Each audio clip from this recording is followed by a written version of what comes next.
നല്ലൊരു ഭംഗിയിലുള്ള ഡൈനിങ് ഹാളും കോർട്ട്യാർഡും കാണാൻ ആഗ്രഹമുണ്ട്. ആഗ്രഹം ഉണ്ടെന്നുണ്ടെങ്കിൽ നമ്മൾ പേജ് ഒന്ന് ഫോളോ ചെയ്തിട്ട് എൻ്റെ കൂടെ പോരും. ഈ ഒരു ഡിസൈന് നമ്മളെ ഫോർമൽ ലിവിങ്ങും ഡൈനിങ് സ്പേസും തമ്മിലുള്ള പാർട്ടീഷനും വേണ്ടിയിട്ട് നൽകിയതാണ്.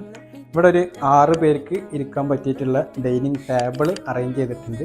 ഇതിൻ്റെ നേരെ മുകളിലേക്ക് നോക്കുകയാണെന്നുണ്ടെങ്കിൽ ഈ വീട്ടിൽ പണ്ടുണ്ടായിരുന്ന തേക്ക് വെട്ടിയിട്ട് അതിന്മേലാണ് ആ ഒരു ലൈറ്റ് നൽകിയിട്ടുള്ളത്. നമ്മൾ ഇതിൻ്റെ ബാക്കിലായിട്ട് നോക്കുകയാണെന്നുണ്ടെങ്കിൽ നല്ലൊരു ഭംഗിയിലുള്ള കോർട്ട്യാർഡ് കാണാം അല്ലേ. അപ്പോൾ കോർട്ട്യാർഡിൻ്റെ മുന്നിൽ നിന്ന് ഫ്രണ്ടിൽ നിന്നുള്ള വ്യൂ എന്നൊക്കെ പറഞ്ഞാൽ വേറെ ലെവലാണ്. ഓക്കെ, അപ്പോൾ ഇത് ഈ ഒരു കോർട്ട്യാർഡിൻ്റെ ഈ ഒരു വാളായിട്ട് അല്ലെങ്കിൽ ഈ ഒരു ഭാഗമായിട്ട് ഫുള്ളായിട്ട് പഴയ ഓടാണ് നൽകിയിട്ടുള്ളത്. അതേപോലെ തന്നെ ഇതൊക്കെ കണ്ടില്ലേ, ഈ ഒരു ടീപ്പോയി അതേപോലെ തന്നെ ഈ ഒരു സ്റ്റൂള് ഇതൊക്കെ ഇവിടെയുള്ള മരം മുറിച്ചിട്ട് കസ്റ്റമൈസ് ചെയ്ത് കസ്റ്റം ചെയ്തിട്ട് എടുത്തതാണ്. ഇതിന് ലെഗൊക്കെ നോക്കുകയാണെന്നുണ്ടെങ്കിൽ GIൻ്റെ